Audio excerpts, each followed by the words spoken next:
96 సంవత్సరాల చరిత్ర గల ఉస్మానియా ఇంజనీరింగ్ కళాశాలలో బతుకమ్మ వేడుకలను ఘనంగా నిర్వహించామని వైస్ ప్రిన్సిపల్ మంగు నాయక్ తెలిపారు. ఈ బతుకమ్మ వేడుకలలో యూజీసీ డీన్ లావణ్య, బతుకమ్మ వేడుకలు నిర్వహించిన సరస్వతి, కన్వీనర్ భారతి, ఇంజనీరింగ్లోని అన్ని డిపార్ట్మెంట్ల మహిళలు పాల్గొన్నారు.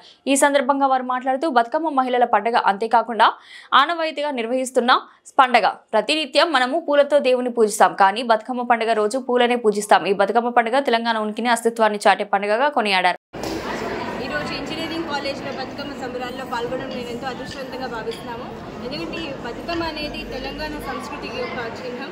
ఇంకా హిస్టరీ పరంగా చూస్తే చోళుల కాలంలో, చాళుక్య కాలంలో మైథలాజికల్గా ఈ పండుగ జరిపారని చాలా చెప్తుంటారు. కానీ ఏదైనప్పటికీ ఇది బతుకమ్మ అనేది ముఖ్యంగా ఐకమత్యానికి, మన యొక్క సాంప్రదాయానికి ఒక ఇంపార్టెంట్ చిహ్నంగా మనం భావించాలి. ప్రతి ఒక్కరు కూడా ఇక్కడ కూడా చూస్తున్నారు మీరు, అందరూ కూడా టీచింగ్ స్టాఫ్ టెక్నికల్ స్టూడెంట్స్ అందరూ కూడా కలిసి ఎంతో ఉత్సాహంగా పాల్గొన్నాము. సో ఇది ఒక అద్భుతమైన వికాసంగా భావిస్తున్నాను. ఉస్మానియా గడ్డ మీద 96 సంవత్సరాల చరిత్ర గల ఇంజనీరింగ్ కాలేజ్లో ఈరోజు ఘనంగా బతుకమ్మ సంబరాలు జరుపుకుంటున్నాము. ముందుగా మా ఇంజనీరింగ్ కాలేజ్ ఆడబిడ్డలందరికీ, మా ఇంజనీరింగ్ కాలేజ్ తరఫున అందరికీ అభినందనలు తెలుపుతున్నాను. సో దీనికి ముఖ్య అతిథిగా మా honourable vice chancellor Kumar sir కొన్ని నిమిషంలో రాబోతున్నారు. అదేవిధంగా రిజిస్ట్రార్ సారు, ఓఎస్డి సారు మరియు UGC dean Lavanya madam already ఇక్కడ విచ్చేసి ఉన్నారు.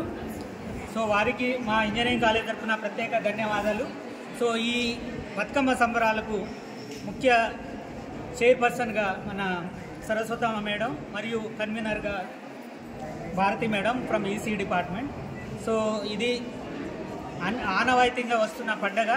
సో ముఖ్యంగా బతుకమ్మ పండుగ అంటే మామూలుగా మనము మనం దేవుని పూజిస్తాము, కానీ ఈరోజు మనం పూలనే మనం పూజిస్తాము. సో ఇది మన తెలంగాణ అస్తిత్వానికి ఉనికిని చాటుతుంది. సో ఇది తెలంగాణ ఆడబిడ్డలకి గర్వకారణమైన రోజు. సో అందరికీ మీడియా మిత్రులకి ధన్యవాదాలు తెలుపుతూ ముగిస్తున్నాను. Thank you.